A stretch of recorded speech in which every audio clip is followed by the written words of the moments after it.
નમસ્કાર દર્શક મિત્રો, આજે વાત કરવી છે આ દેશના એક વિશિષ્ટ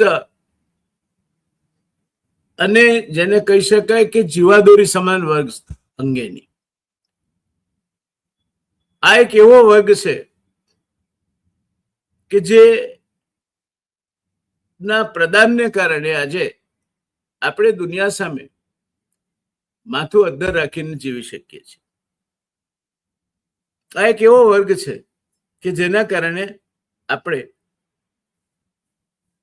ભીખ માંગવાના ચલાણા લઈને દુનિયાના મેદાનમાં ફરવું પડતું નથી. આ વર્ગ એટલે ખેડૂત. આજે વાત કરવી છે ખેડૂત અને ખેતી અંગેની. અને એની પ્રેરણા મને મળી છે. પ્રધાનમંત્રીશ્રીએ કહ્યું કે કુદરતી ખેતી કરો, ઓર્ગેનિક ખેતી કરો. સારી વાત છે. વડાપ્રધાને કહ્યું કે દેશના ખેડૂતોને રાસાયણિક ખાતર જેવો કે યુરિયા અને ડીએપી નો વિવેકપૂર્ણ ઉપયોગ કરો.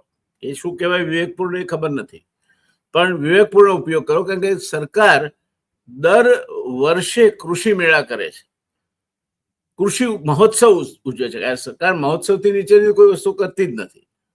તો હજુ પણ આપ એમ કહેવા માંગો છો કે ખેડૂત ખાતર કઈ રીતે વાપરવા જાણતો નથી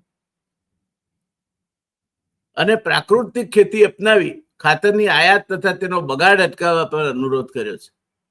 હવે આ 7મો એમનો ઉપદેશ છે. એમણે એવું પણ કહ્યું કે વિદેશ નહીં જાઓ. સાહેબ પછી આજે કઈ ઇટાલીમાં હતા, સ્કેન્ડિનેવિયન દેશોમાં જઈ આવ્યા, દુબઈના શેખને મળી આવ્યા. પેટ્રોલનો બગાડ ના કરો, ડીઝલનો બગાડ ના કરો. કયા પછી સોમનાથમાં કાર્યક્રમ થયો, આંધ્રપ્રદેશને એ બાજુ કઈ રેલીઓ થઈ, રોડ શો થયા. એટલે મને એક વાત યાદ આવે દર્શક મિત્રો. હું તો મૂળ જન્મે બ્રાહ્મણ છું અને હું એવું નથી માનતો બ્રાહ્મણ કોઈ કોમ છે. એટલા માટે કે વેદમાં એવું કહ્યું છે કે જન્મના જાય તે શુદ્ર કર્માત દ્વિજમુચ્યતે. જન્મથી દરેક માણસ શુદ્ર છે, કર્મથી જ એ દ્વિજત્વને પામે છે. એ પછી સંત કબીર હોય, રોહિદાસ હોય, કે વાલિયા લૂંટારામાંથી વાલ્મીકી બન્યા, કે અંગુલીમાલમાંથી જૈન બૌદ્ધ ધર્મ અંગીકાર કર્યો, કોઈ પણ હોય, માણસ પોતાના કર્મોથી દ્વિજત્વને પામે છે. દ્વિજ એટલે 2 વખત જેનો જન્મ થાય છે. પહેલી વખત માના પેટે જન્મ થયો, કારણ કે આપણે બધા મૃત્યુલોકના માણસો છે. એક પિક્ચરનું ગાયન હતું, મૃત્યુલોકની માટીમાંથી માનવ કહીને ભાખ્યા રે, રાખના રમકડા મારા રાખના રમકડા મારા રામે રમતા રાખ્યા રે, રાખના રમકડા મારા રામે રમતા રાખ્યા રે, મૃત્યુલોકની માટીમાંથી માનવ કહીને ભાખ્યા રે, રાખના રમકડા. તો આ ખેડૂતને આ સલાહ આપણે આપી શકીએ, બધા આપી શકીએ. હું આપી શકું, વડાપ્રધાન આપી શકે. તો ખેડૂતને કોઈ પૂછો છો ખરા? અને ખેડૂત અને ખેતી ની સ્થિતિ શું છે એની આજે વાત કરવી છે. દિલ ખોલીને વાત કરવી છે, હકીકતો સાથે વાત કરવી છે. હું જ્યાં સુધી રિયલ ડિબેટના જે એપિસોડ છે, એની ચર્ચાઓ છે, એમાં ક્યારેય કોઈ રાજકીય વિચારસરણીનું સ્થાન નથી. હું કોંગ્રેસમાં જોડાયો એવું ઘણા લોકોને નથી ગમે, નહીં ગમે. એમનો મારા પ્રત્યેનો પ્રેમ છે એવો કે હું એમને કેમ છોડી ગયો. પણ એનો જવાબ મને ગાળો બોલવાથી નથી આવતો. એનો જવાબ પ્રેમથી તમે માણસને જીતી લો એનાથી આવે છે. અને હકીકત ખોટી હોય તો આપણે આપણી રીતે સૌમ્ય અને સજ્જનતાની ભાષામાં કહી શકીએ. સૌરાષ્ટ્રમાંથી જે મિત્રો જોતા હોય એમણે પેલો દોહો સાંભળ્યો છે, કોયલડીને કાગ વાને વર્તારો નહીં, જીભલડીમાં જવાબ સાચું સોરઠિયો પડે. તમારી જીભ, તમે તમારી ભાષા, તમારી સંસ્કૃતિ તમે કેવા ખાનદાન છે તે બતાવે છે. એટલે એ વાણી અને વ્યવહારનો વિવેક આપણે જાળવીએ. હું જાળવું છું, હું આપને આપ કહું છું, આપ પણ જાળવો. બાકી તો મને મારી માએ એવું શીખવાડ્યું છે કે જે આપણે લેતા નથી જે આપે છે એની પાસે જ રહે છે. આ ભગવાન બુદ્ધનો આમ તો ઉપદેશ છે. અને કોઈ તમારી બદબોઈ કરે ખોટી તો એનાથી પાપ ધોવાય છે. એટલે શરૂઆતમાં જ કહી દઉં છું કે આ આખી વાતનો હેતુ કોઈ રાજકીય વિચારસરણીને સાચી ઠેરવવાનો નથી, કોઈની તરફેણમાં પણ નથી અને વિરુદ્ધમાં પણ નથી. આગળ વધીશું. આપણે આઝાદી વખતે ભારત શું હતું? આઝાદી વખતે આપણે માત્ર 5 કરોડ એટલે 50 મિલિયન ટન અનાજ પેદા કરતા હતા. કેર નામની સંસ્થા આપણને દૂધનો પાવડર ભેટ આપતી. હું પ્રાથમિક શાળામાં ભણતો એ વખતે 56-57 ની વાત કરું છું. ત્યારે એને દૂધ બનાવી અને શાળામાં પૂરક પોષક આહાર તરીકે અમને આપવામાં આવતો. અમને આશ્ચર્ય એ થતું કે આ દૂધ બનાવ્યું પાણી રેડી, એમાંથી ચા પણ બને, એને જમાવીએ તો દહીં પણ બને. આવા વિવિધ પ્રયોગો પણ અમે કરતા. પણ કેર આપણને દૂધનો પાવડર ભેટ આપતું કારણ કે આપણી પાસે પૂરતા દૂધનું ઉત્પાદન નહોતું. બાગાયતી પાકોની સ્થિતિ અત્યંત નબળી હતી. ફળો અને શાકભાજીના ઉત્પાદનમાં ભારતીય ઉત્પાદકનું નામ દસાડા દપ્તરે ક્યાંય દેખાતું નહોતું. આપણે આઝાદ થાય પહેલી પંચવર્ષીય યોજના લખી આપણે ત્યારની આ સ્થિતિ છે. આપણે અનાજની બાબતમાં પરાવલંબી હતા, ફળો શાકભાજીમાં કઈ ખાસ ઉકાળતા નહોતા અને દૂધનું ઉત્પાદન તો નગણ્ય હતું એમ કહીએ તો ચાલે. આપણે PL 480 અમેરિકા આપણે પબ્લિક લો ફોર 80 એ કાર્યક્રમ હેઠળ સહાય કરતું અને એના હેઠળ આપણે ઘઉંની આયાત કરતા જે રેશનિંગની દુકાનેથી વેચાતો. એ લાલ ઘઉં, વાજિયા ઘઉં શબ્દ આજના પેઢીએ નહીં સાંભળ્યો હોય, અને ઓસ્ટ્રેલિયાની માઇલો જુવાર. કડક રેશનિંગનો જમાનો હતો. દેશમાં અનાજની ભારે તંગીના કારણે રેશનિંગની પ્રથા અમલમાં હતી અને ભારતની સ્થિતિ હેન્ડ ટુ માઉથ એવી નહીં, રોજનું કાંઈ નહીં, પણ શિપ ટુ માઉથ. પેલું વાણ આવે ઘઉં ભરીને તો દેશમાં વહેંચાય તેવી સ્થિતિ હતી. આપણે આપણા રોટલાના બટકા માટે અમેરિકાની અને ઓસ્ટ્રેલિયાની દયા ઉપર નિર્ભર હતા. આ એ જમાનો હતો. 1965ના યુદ્ધમાં લઈ જાઉં તમને, લાલ બહાદુર શાસ્ત્રીજી ના વિશે તો તમે સાંભળ્યું હશે. એમના આ મહામાનવ વિશે કોઈ પરિચય આપવો જરૂરી નથી. પણ એ વખતે જે આપણી ખાદ્યાન્નની એટલે ખાવાના અનાજની જે કટોકટી હતી એ 1965માં વડાપ્રધાન લાલ બહાદુર શાસ્ત્રીના કાર્યકાળ દરમિયાન જ્યારે ભારત પાકિસ્તાન યુદ્ધ થયું ત્યારે દેશ ભયંકર અનાજ કટોકટી અને દુષ્કાળનો સામનો કરી રહ્યો હતો. શાસ્ત્રીજી આખા દેશને ઐતિહાસિક અપીલ કરી. અનાજની બચત કરવા માટે લાલ બહાદુર શાસ્ત્રીએ દેશવાસીઓને સપ્તાહમાં એક દિવસ એક સમયનું ભોજન જતું કરવાનું આહવાન કર્યું કે તમે એક અઠવાડિયામાં એક દિવસ ના જવો. પણ શાસ્ત્રીજી આમ કરતા પહેલા પોતાના પરિવારમાં એક ટંક ભોજનનો ત્યાગ કર્યો અને ત્યારબાદ જ બધા દેશવાસીઓને અપીલ કરી. જો એમની અપીલને પ્રતિસાદ મળ્યો એનું કારણ એમની કેળણી અને કરણીમાં ફરક નહોતો. જે કહેતા હતા એ જ કરતા હતા.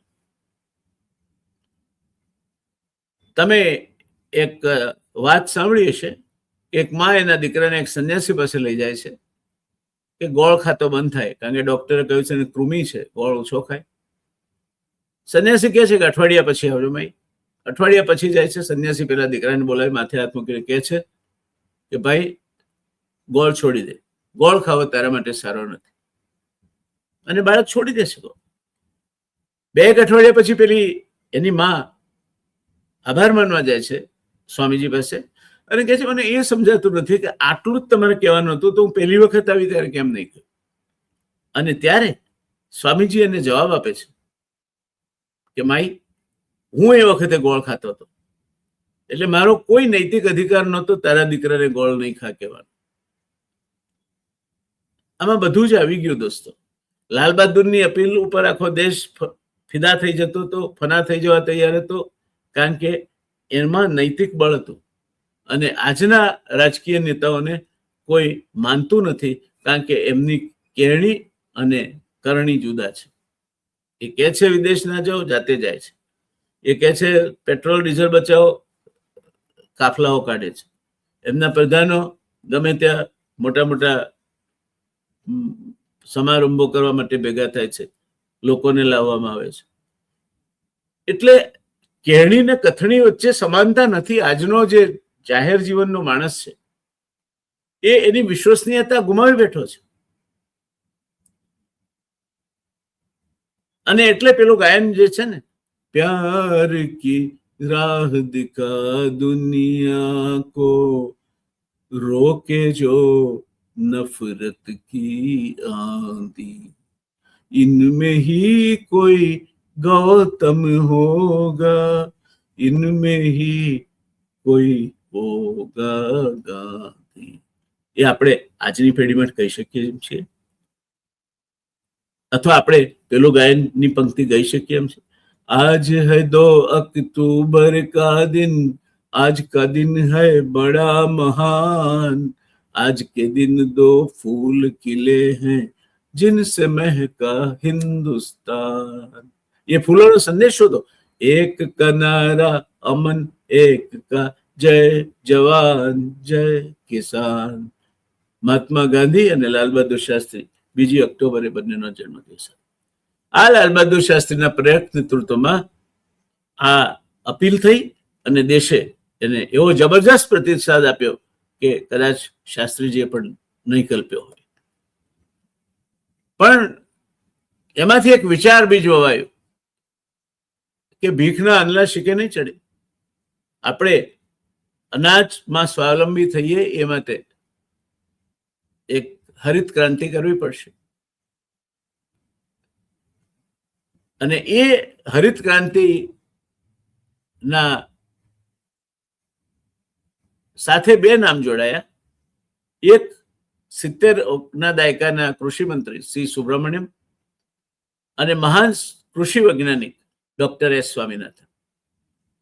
એમના નેતૃત્વમાં એક એવો યોજના તૈયાર થઈ, એવો રોડમેપ તૈયાર થયો જેણે આપણને હરિત ક્રાંતિ તરીકે આજે જેને ઓળખીએ છીએ તે તરફ લઈ ગયા. હરિત ક્રાંતિ શેના ઉપર થઈ? હવે આજે સાહેબ કહે છે ને એ હવે અહીં સમજશો. હરિત ક્રાંતિ, આપણે જે હરિત ક્રાંતિ કરી, જે ગ્રીન રિવોલ્યુશન કર્યું, એમાં પહેલું પરિબળ હતું ઉચ્ચ ગુણવત્તાવાળા બિયારણ. બીજું પોષણક્ષમ ખાતરો, જમીનની ફળદ્રુપતા અને પાકનો વિકાસ ઝડપી કરવા રાસાયણિક ખાતરોનો વ્યાપક ઉપયોગ. ત્રીજું પાક સુરક્ષા, રોગ, જીવાત અને નકામા ઘાસના નિયંત્રણ માટે જંતુનાશકો અને નીંદણનાશકો, પેસ્ટિસાઇડ્સ અને વિડીસાઇડ્સ અને હર્બિસાઇડ્સનો વૈજ્ઞાનિક ઉપયોગ. ચોથું હતું આકાશી ખેતીમાંથી વધુ ને વધુ જમીન સિંચાઈ તરફ. ખેતીને માત્ર વરસાદ આધારિત રાખવાને બદલે ભાખરા નાંગલ સહિત નર્મદા યોજના જેવી મોટી નહેર અને સિંચાઈ યોજનાને કાર્યરત કરવામાં આવી. અને પાંચમો પરિબળ હતું યાંત્રીકરણ અને સંગ્રહ. ખેતીમાં ટ્રેક્ટર, થ્રેશર, હાર્વેસ્ટર જેવા આધુનિક ઉપકરણ અને પાક બગડે નહીં તે માટે કોલ્ડ સ્ટોરેજ, કોલ્ડ ચેઇન જેવી વ્યવસ્થાઓ, એક્સપ્રેસ ટ્રાન્સપોર્ટ ફેસિલિટીઝ, આ બધું ઊભું કરવામાં આવ્યું. એટલે આજે આપણે 50 લાખ ટન અનાજ પેદા કરતા હતા. 500 લાખ ટન, એટલે 5 કરોડ ટન અનાજ જે પેદા કરતા હતા, એમાંથી આપણે આગળ વધીને આ ક્રાંતિ કરી, તેને આપણને હરિત ક્રાંતિ તરફ લઈ ગયા. શું આપણે મેળવ્યું? તો 1970માં સિંચાઈ હેઠળ ની મર્યાદિત જમીન હતી. 2025 સુધીમાં નહેરો, બોરવેલ અને ટપક સિંચાઈ પદ્ધતિ દ્વારા સિંચાઈ હેઠળના વિસ્તારમાં થયેલો ઉત્તરોત્તર વધારો. અને 1970ના દાયકામાં આશરે 10 કરોડ ટન અનાજ પેદા થતું હતું, એ 2025 સુધીમાં 33 કરોડ ટન થયું. 3.3 ગણો વસ્તી વધી, એના કરતા અનાજનું ઉત્પાદન વધ્યું. અને આ ઉત્પાદન આપવા માટે તમારે કોઈને જશ આપવો હોય, આ દેશ દુનિયામાં ભીખનું હનલું લઈને ન ફરે, એ માટે કોઈને જશ આપવો હોય તો એ આપણા ખેડૂતને જાય છે. ક્યારે આપણે આપીએ છીએ ખરાઈને જશ? ધારો કે આ ન થયું હોત તો શું થાત? તો આપણે અનાજ આયાત કરતા હોત. અત્યારે પણ મોંઘું વિદેશી, અત્યારે આપણે જેમ ડીઝલ પેટ્રોલ આયાત કરીએ છીએ, મજબૂર છીએ. 1.6 લાખ કરોડ રૂપિયા જેટલું ખાદ્ય તેલ આયાત કરીએ છીએ, મજબૂર છીએ. ચીન પાસેથી અબજો રૂપિયાના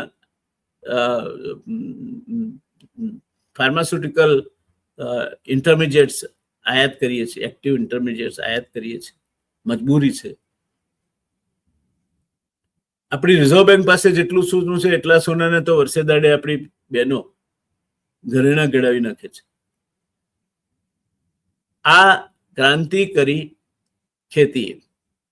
હવે ખેતીની જ્યારે જ્યારે વાત થાય ત્યારે એર કન્ડિશન કેબિનોમાં બેઠેલા પેલા અર્થશાસ્ત્રીઓ, આપણા રાજનેતાઓ, એમને એવું ભણાવવામાં આવે છે કે ખેતી તો જીડીપીનો 16% ભાગ જ છે.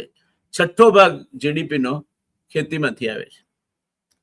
એટલે ખેતી એ 6ઠ્ઠો ભાગ છે. ઉદ્યોગો એ જીડીપીનો લગભગ 20% જેટલો, એટલે 5મો ભાગ. અને સેવાકીય એટલે ડેટા સેન્ટરથી માંડીને બેન્કિંગ સર્વિસીસને, આગળિયા સેવાઓથી માંડીને ભુજિયા નાસ્તો, એ 2/3 ભાગ જીડીપીનો છે. એટલે સાહેબે કોઈને કહેલું કે ભજીયા તળીને, પકોડા તળીને ખાઓ તો એ પણ એ તમારા જીડીપીમાં વૃદ્ધિ છે.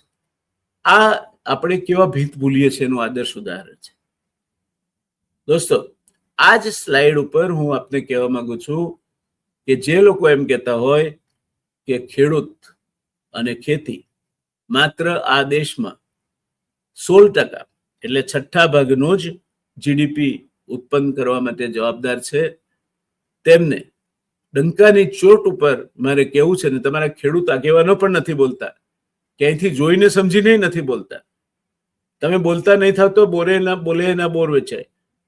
ખેડૂત આગેવાનોને એમની સસ્તી લોકપ્રિયતામાં રસ હોય છે. કેટલાક સરકારી સંગઠનો છે, એ સરકારી સંગઠનો કિસાનોના આંદોલન કેમ તોડાવી પાડવા એ માટે કામ કરતા હોય છે. પણ ખેડૂત બાબતમાં સાચી વાતો કોઈ કહેતા નથી. તો બીજો મુદ્દો, આ દેશમાં કુલ રોજગારી જે પેદા થાય છે એમાંથી સીધી ને આડકતરી 50% કરતા વધારે રોજગારી ખેતી આપે છે. આ ખેતી ના હોત ને, ગામડું ના હોત ને, તો લોકોના ટોળા લૂંટફાટ કરતા હોત. આ બીજો ખેતીનો ફાયદો. ત્રીજું, તમારા ઉદ્યોગ માટે ગડકરીએ હમણાં કહ્યું એમને બહુ મોટું નુકસાન ગયું. ઈરાન કેળાની નિકાસ કરતા હતા અને કંઈક જાત જાતનું કહ્યું. ગડકરી તો બધા અબજો રૂપિયાના કામ કરે છે, હવે બહાર આવવા માંડ્યું છે. એમના કન્ટેનરો બધા કંઈ નહીં, સડી ગયો માલ ને કરોડો અબજો રૂપિયાનું નુકસાન થયું. ગડકરીએ કહ્યું. હવે ભગવાન બોલાવતો હોય છે, નહીં કહેવાની જરૂર નહીં હોય, પણ એમાં કહ્યું. તો ગડકરી એ જે એમની પૂરતી એનર્જી કંપની જેમાં ઇથેનોલ બનાવે છે, હવે ફરજિયાત પેટ્રોલમાં ઇથેનોલ ભેળવવાનું એમણે જે શરૂ કરાવ્યું છે, એનું આ કારણ છે. તો ત્રીજો મુદ્દો એ છે કે આ ઉદ્યોગો માટેનો ક્રિટિકલ રો મટીરિયલ ખેતી પૂરો પાડે છે. તમે દુનિયામાં વધારેમાં વધારે ખાંડ બનાવો છો, શેરડી ખેડૂત પૂરી પાડે છે. લેહ અને બાલાજીની બટાકાની વેફર ખાવ છો ત્યારે વિચારો છો બટાકા કોણ વાવે છે. પૌવા અને સરસ મજાની બિરયાની ખાવ છો ત્યારે ચોખાના ઉત્પાદનમાં આપણે આત્મનિર્ભર છીએ, ક્યારે વિચારીશ કરો. તમે મકાઈમાંથી સ્ટાર્ચ બને છે, એ જ મકાઈમાંથી કોર્ન ઓઇલ પણ બને છે, એ ક્યારે વિચારો છો ખરા? આવી અનેક પેદાશ આપણા કારખાનાઓને કાચો માલ ખેતી પૂરો પાડે છે. આ ત્રીજો એનો મુદ્દો. અને ચોથો મુદ્દો એ છે કે ગ્રામીણ બજારો હજુ પણ 50% ભારત ગામડામાં રહે છે. ગ્રામીણ બજારો આ દેશમાં જે કંઈ ઉત્પન્ન થાય છે એનું 50% કરતા વધારે બજાર ભાગ વેચાણ ત્યાં થાય છે. દેશમાં 100 મોટરસાયકલ બને છે તો 100 માંથી 55 મોટરસાયકલ એ ખેતી આધારિત ગ્રામ્ય અર્થતંત્રમાં વેચાય છે. 52% કપડું ત્યાં વેચાય છે. 50% કરતા વધારે બિસ્લેરી વોટરથી માંડીને ભુજિયા અને નાસ્તા અને પાર્લેના બિસ્કિટ એ બધું ગામડામાં વેચાય છે. એટલે ખેડૂત 4 મુદ્દે આ દેશને મદદ કરે છે. એક તો તમારું પેટ ભરે છે, બીજું 50% કરતા વધારે સીધી કે આડકતરી રોજગારી પૂરી પાડે છે, ત્રીજું તમારા ઉદ્યોગો માટે ઉપયોગી કાચો માલ ક્રિટિકલ રો મટીરિયલ પૂરી પાડે છે, અને ચોથું તમારી ફેક્ટરીઓ જે બનાવે છે, અદાણીની હોય કે અંબાણીની હોય કે રામાણીની હોય કે કામાણીની હોય, એના માટે 50% કરતા વધારે બજાર આપણો ખેડૂત પૂરી પાડે છે. જે વખતે વરસાદ સારો હોય, સિઝન સારી હોય બંગાળ બાજુ, ત્યારે સુરતનો વેપારી ખુશ થાય, કારણ કે પૂજાની ઘરાગી સારી નીકળે, સાડીઓ બાડીઓ વેચાય.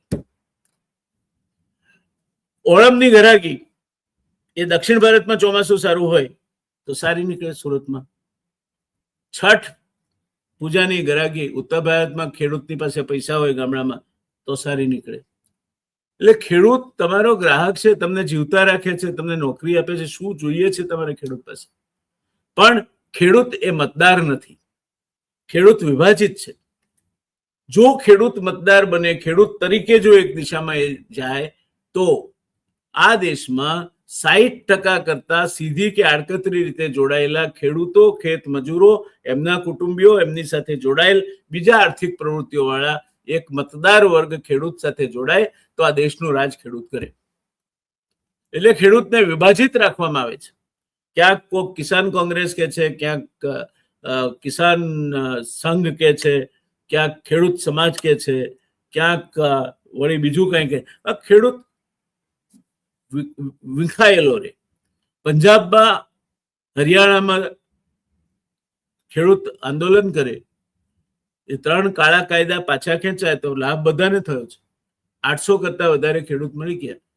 દેશના બીજા ભાગોમાંથી ખેડૂતોએ ભજ ગોવિંદમ ભજ ગોપાલમ ભજ ગોવિંદમ ભજ ગોપાલમ કરવા સિવાય કશું નથી કર્યું. ખેડૂત એક નથી, ખેડૂત વિભાજિત છે. એને ધર્મના નામે વેચી શકાય છે, એને કોમના નામે વેચી શકાય છે, એને પ્રદેશના નામે વેચી શકાય છે. અને કારણ કે ખેડૂત વિભાજિત છે એનું દેશની નીતિ વિષયક બાબતોમાં કઈ ઉપજતું નથી. તો દોસ્તો, આ ખેતીનું પ્રદાન છે, અને એ પ્રદાનને લક્ષ્યમાં રહીને જ તમારે ખેતી વિશે વાત કરવી જોઈએ. 2 નકશાઓ તમારી સામે છે. એક છે એ 1950-51માં જે સિંચાઈ આધારિત વિસ્તાર હતો, અને 2021-22માં એમાં તમે વધારો થયેલો જોઈ શકો છો. 50-51માં એ 20 મિલિયન હેક્ટરથી ઓછો હતો. એનો 6 ગણો વધીને 21-22માં સિંચાઈ હેઠળનો વિસ્તાર 120 મિલિયન હેક્ટર થયો. અને પ્રમાણમાં આકાશીય ખેતી ઉપર નપતો વિસ્તાર એની ટકાવારી તરીકે ઘટતો ગયો. આનું સીધું પરિણામ આવ્યું, તમે ખેડૂત સારા ખાતરો વાપરતો થયો, સારી રીતે ખેતી કરતો થયો, સંકર બિયારણ અને એને ઊંચી જાતનું બિયારણ મળતું થયું, એને ડ્રીપથી માંડીને બીજી પદ્ધતિઓ અપનાવી. આ બધાનું પરિણામ એ આવ્યું કે આપણે 1950-51માં માત્ર 5 કરોડ ટન અનાજ પેદા કરતા હતા. મારા સ્ક્રીન પર તમે જોઈ શકશો. એ 2021-22માં 31.5 કરોડ ટન અનાજ, એટલે 6 ગણું વધારે અનાજ આપણે પેદા થાય. અને એટલે આજે આપણે અનાજ માટે ભીખ નથી માંગવી પડતી. ખેતી સાથે જોડાયેલા બીજા 2 વ્યવસાયો, દૂધ, આપણે કેર દૂધનો પાવડર ભેટ આપતો હતો.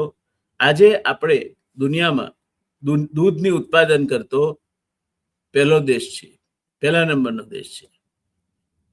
વિશ્વમાં શાકભાજીનું ઉત્પાદન કરતો આપણે બીજા નંબરનો દેશ છે.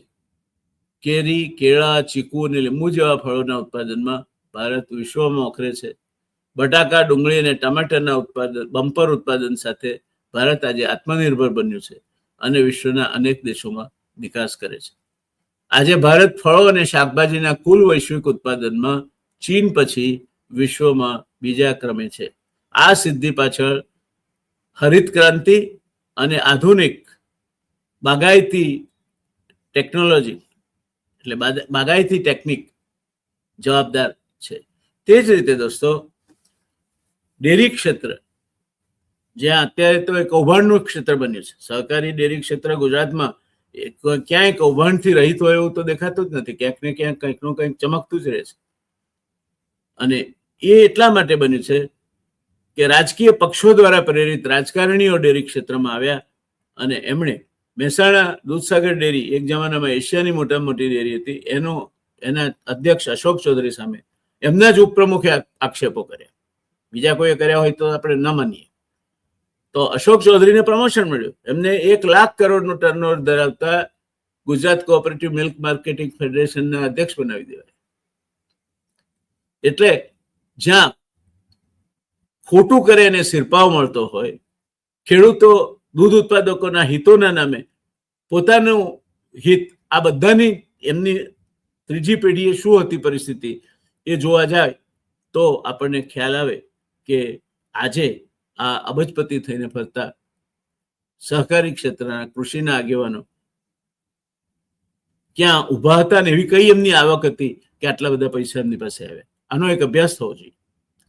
એટલે દૂધ ઉત્પાદનમાં આપણે વિશ્વમાં પ્રથમ ક્રમે છે. એટલે શ્વેત ક્રાંતિ, વ્હાઇટ રેવોલ્યુશન કર્યું ડોક્ટર કુરિયન અને ત્રિભુવનદાસ પટેલને આભારી છે ને દ્રષ્ટિ હતી આપણા પનોતા પુત્ર સરદાર વલ્લભભાઈ પટેલને. આજે વૈશ્વિક દૂધ ઉત્પાદનમાં ચોથો ભાગ એટલે 24% હિસ્સો થી વધુ હિસ્સો ભારત ધરાવે છે. 2050ની જરૂરિયાત આનાથી 1.5 ગણી વધશે. પડકાર મર્યાદિત જમીન અને ઘટતા જતા સંસાધનો વચ્ચે આ વધતી વસ્તીનું પેટ ભરવા માટે ઉત્પાદકતા અને આ જે એમના બની બેઠેલા જે નેતાઓ છે અભ્યાસ કરવા જેવો છે. દૂધના ભાવ વધે છે એના પ્રમાણમાં કિલો ફેટના ભાવ જે પશુપાલકોને દૂધ ઉત્પાદકોને ચૂકવાય છે એમાં ખરેખર મલાઈ કોણ ખાઈ જાય છે. પંચતારક હોટેલોમાં હોય એવી ફેસિલિટીના બોર્ડરૂમ, એવી સરસ મજાની એમની કેબિનો, ગુજરાત બહાર એમના ગેસ્ટ હાઉસ, બધી જ વસ્તુઓમાં ભાગીદારી, ટ્રાન્સપોર્ટથી માંડીને આ આજના સહકારી ડેરી ક્ષેત્રના સફેદ દૂધના કાળા કલંક જેવા વાસ્તવિકતાઓ છે. અને એટલું ઓછું હોય તેમ એનાલોગ બટર, એટલે બનાવટી એનાલોગ બટર નહીં, એનાલોગ જે પ્રોટીન, એટલે આપણે જ્યારે પનીર ખાઈએ ત્યારે આપણે એમ માનીએ છીએ પ્રોટીન ખાઈએ છીએ, પણ આ એનાલોગ પનીર એ બનાવટી પનીર છે. જોકે હવે કંઈક એના ઉપર પ્રતિબંધ મુકાયો છે. દૂધ બનાવટી આવે, યુરિયા અને હાનિજનક તત્વોથી બનાવટી દૂધ વેચાય, ટેન્કરની ટેન્કર ભરીને વેચાય. આ પરિસ્થિતિ આપણને અત્યાર સુધીની આપણે જે પ્રગતિ કરી છે એમાં ક્યાં લઈ જઈને મૂકશે એ જોવાનું રહે છે. એટલે દોસ્તો, આપણે આ સ્થિતિ કરી છે તો હવે શું કરવું જોઈએ? તો ખેડૂતોની આવક બમણી કરવા માટે અને ટકાઉ ખેતી માટે 7 મુદ્દાઓ: સિંચાઈ સગવડ, પર ડ્રોપ મોર ક્રોપ, વધારે ને વધારે જમીનને તમે ડ્રીપ ઇરિગેશન હેઠળ લાવો. જરૂર લાગે તો ખેડૂતને ડ્રીપ મફત નાખી આપો, તો પણ તમને વીજળી વપરાશમાં એના કરતાં વધારે બચાવ થઈ શકશે. ગુણવત્તાયુક્ત ઇનપુટ, સોઇલ હેલ્થ કાર્ડ, જમીન પરીક્ષણ અને ઓર્ગેનિક અથવા સુધારેલા બિયારણોની જોગવાઈ. એ કૃષિ મહોત્સવનું આ એક સોઇલ હેલ્થ કાર્ડ એનું એક આઉટકમ છે. કૃષિ યુનિવર્સિટીઓએ એ દિશામાં સરકારને વિચારતી કરી છે. ત્રીજું, લણણી પછીનું વ્યવસ્થાપન, કોલ્ડ ચેઇન અને વેરહાઉસિંગમાં મોટું રોકાણ, જેથી પાકનો બગાડ અટકે. અત્યારે વર્ષે દાડે લગભગ 70 થી 75,000 કરોડ રૂપિયાના ફળો ને શાકભાજીઓ બગડી જાય છે. ત્યાર પછી ખાદ્ય પ્રક્રિયા, ફૂડ પ્રોસેસિંગ, કૃષિ ઉત્પાદનોનું વેલ્યુ એડિશન કરી ખેડૂતોની આવક વધારે, એમાંથી તમે બીજા ઉત્પાદનો બનાવો. રાષ્ટ્રીય કૃષિ બજાર, ઇનામ, વચેટિયા પ્રથા નાબૂદ કરી ખેડૂતોને ઓનલાઈન ડિજિટલ પ્લેટફોર્મ પૂરું પાડો. પાક વીમો, જે મોટામાં મોટી ફરિયાદ છે કે ગુજરાતમાં ખેડૂત પાક વીમા માટે હંમેશા અસંતુષ્ટ રહ્યો છે. એની ફરિયાદો કાને ધરવામાં નથી આવતી અને એ નુકસાની વેઠે છે. પૂરક આવક, ખેતી સાથે પશુપાલન, મધમાખી ઉછેર, મરઘા પાલન જેવી પ્રવૃત્તિને જોડો અને ખેડૂતની આવક વધે તે પ્રમાણેનું વ્યવસ્થા કરો. હવે સાહેબે કહ્યું કે કુદરતી ખેતી કરો, તો એના વિચાર ખૂબ ઉત્તમ છે. મોટા ભાગના જે આપણા માલેતુજારો છે એ આ કુદરતી ખેતીથી આવતા ઉત્પાદનો જ ખાય છે, કારણ કે એ 10 ગણા વધારે મોંઘા હોય છે. એટલે મૂળભૂત વિચાર ઉત્તમ છે. રાસાયણ મુક્ત કુદરતી ઓર્ગેનિક ખાતરો નહીં વાપરવાના, પર્યાવરણ સ્વાસ્થ્યની દ્રષ્ટિએ ખૂબ જ સારું અને આવકાર્ય છે, એમાં કોઈ શંકા નહીં. પણ એનો મોટો પડકાર એ છે કે જો તમે આ જેટલી જમીનને વધારે આ કુદરતી ખેતી હેઠળ લાવશો તેટલું ઉત્પાદન ઘટશે અને વસ્તી તો વધે છે. એક બાજુ ભાગવતજી કહે છે 4 છોકરા પેદા કરો, એ પોતે નથી કરતા, જુદી વાત છે, પણ મોટા કહે તેમ કરો, કરે તેમ નહીં. પણ હું એવું માનું છું કે આવું કહેવા વાળાઓએ પોતે જેમ લાલ બહાદુર શાસ્ત્રીએ પોતાના દાખલાથી પુરવાર કર્યું હતું એમ પોતે સંસાર જીવન નો લાભ લઈ અને 4 શું કરો, 16 સંતાનો પેદા કરો, પણ તો અનાજ વધારે જોઈશે. એટલે આવનાર સમયમાં આપણે 20 થી 50% વધારે જોઈએ અનાજ અને કુદરતી ખેતી અપનાવીએ તો એ શક્ય નથી. વર્તમાન ચિંતા અબજોની વસ્તી ધરાવતા ભારત જેવા દેશો માટે ઉત્પાદનનો આવો મોટો ઘટાડો અન્ન સુરક્ષા સામે મોટો પ્રશ્નાર્થ ચિહ્ન ઉભો કરી શકે છે. આ માલેતુજાર ખેડૂતોને પોસાય, નાના નાના કાપલા 1/2 વીઘાના 1.5 વીઘાના ધરાવતા એ ખેડૂતને નહીં પોસાય. એટલે આ દેશના 98% ખેડૂતો નાના અને સીમાંત ખેડૂતો છે. સાહેબ કદાચ એ વાત ભૂલી ગયા લાગે છે. તો વાંધો શું છે? આપણે વૈશ્વિક બજાર વ્યવસ્થામાં છે. તમે કહેશો ઘટાડો થાય તો આયાત કરી લઈશું. દોસ્તો, એટલું સરળ નથી. એના માટે વિદેશી ઊંડિયામણ જોઈએ. એક બાજુ આપણી પાસે પૂરતું વિદેશી ઊંડિયામણ નથી, આપણે નિકાસ કરતા નથી. વિશ્વ વેપારમાં આપણો ફાળો 1.8% છે. બીજું, અદાણી લઈ આવે બધું જ, આખા દુનિયામાંથી અનાજ ભેગું કરીને મુન્દ્રા અને એમના બધા બંદરે ઉતારી, પછી અદાણીએ બીજી કંપની સ્થાપવી પડે કે દેશના ખૂણે ખૂણે જ્યાં જ્યાં ગામડા છે ત્યાં બધે અનાજ પહોંચતું કરવા માટેની વ્યવસ્થા કરવી પડે, જે ખૂબ જ મુશ્કેલ છે. એમાં બગાડ પણ ઘણો થાય અને ટ્રાન્સપોર્ટ ખર્ચ પણ ઘણો આવે અને મુશ્કેલી થાય. એટલે બેંગાલ ફેમાઇનના નામે જાણીતો દુકાળ જ્યારે આપણા દેશમાં પડ્યો ત્યારે ખૂબ લાખોની સંખ્યામાં લોકો મરી ગયા હતા. એ વખતે દેશમાં અનાજ તો જોઈએ એના કરતાં ઘણું વધારે હતું, પણ જ્યાં અનાજ હતું ત્યાંથી જ્યાં જરૂર હતું ત્યાં પહોંચાડવા માટેની ક્ષમતા નહોતી આપણી પાસે. આ જ પરિસ્થિતિ તમે મોટા પાયે જો અનાજ આયાત કરવાનું થાય, તમારે અત્યારે 35 કરોડ ટન અનાજ પેદા કરીએ છીએ આપણે, એના બદલે ધારો કે 30 કરોડ ટન પેદા કરો તો 5 કરોડ ટન એટલે 1951માં જેટલું અનાજ પેદા કરતા તેટલું થયું. એ અનાજ તમે આયાત કરીને બંદરોએ ઉતારીને પહોંચતું કઈ રીતે કરો? હિમાચલ પ્રદેશમાં અને ઉત્તર પ્રદેશમાં અને ગ્રામ્ય વિસ્તારો, લોકો ભૂખમરાથી મરી જાય, લૂંટફાટ થાય. એટલે આ અવ્યવહારુ છે અને તારી પાસે વિદેશી ઊંડિયામણ ક્યાં છે? એટલે આ શક્ય નથી. ખેડૂતોની વર્તમાન આર્થિક સ્થિતિ અને જમીન ખૂબ ખરાબ રીતે વિભાજિત થઈ છે. 27,000 ચોરસ મીટર ખેડૂતનો ખેતરની સાઈઝ હતી. હમણાં કેનેડાના એક ખેડૂત વિશે વાંચી રહ્યો હતો, તો એના ખેતરનું વિસ્તાર વાંચો, 17,000 હેક્ટર કરતા વધારે. હવે ક્યાં પેલો 17,000 હેક્ટર વાળો અને ક્યાં આપણો 4,000 કે 5,000 ચોરસ મીટર વાળો? ક્યાં મેળ ખાય? ભારતમાં આજે નાના અને સીમાંત ખેડૂતો વધી રહ્યા છે. ખેતીની જમીનોના ટુકડા થઈ રહ્યા છે અને એના કારણે ખેતી બિનપોષણક્ષમ થઈ રહી છે. તેવા સંયોગોમાં સરકારે આનો ઉપાય શોધવાની જરૂર છે, નહીં તો ખેડૂત બરબાદ થઈ જશે. હવે આ થતું નથી અને અદાણીની ટ્રાન્સમિશન લાઈન નીકળે, હવે અડધા વીઘા, પોણા વીઘાનું કે વીઘાનું ખેતર હોય, એના ખેતરમાંથી આ યમદૂત જેવા બે થાંભલાઓ મોટા રાક્ષસી નીકળે, શું થાય? હવે ભાઈ રાજુ કરપડા ભાજપમાં ગયા છે. એ જયારે ભાજપમાં નહોતા ત્યારે કિસાન આંદોલન તરીકે ખૂબ બોલકા આગેવાન હતા. હમણાં એમણે મને લાગે છે મુનિવ્રત લીધો છે. હવે કિસાનોના નેતા કદાચ નહીં હોય, માલે તુજારોના નેતા હશે.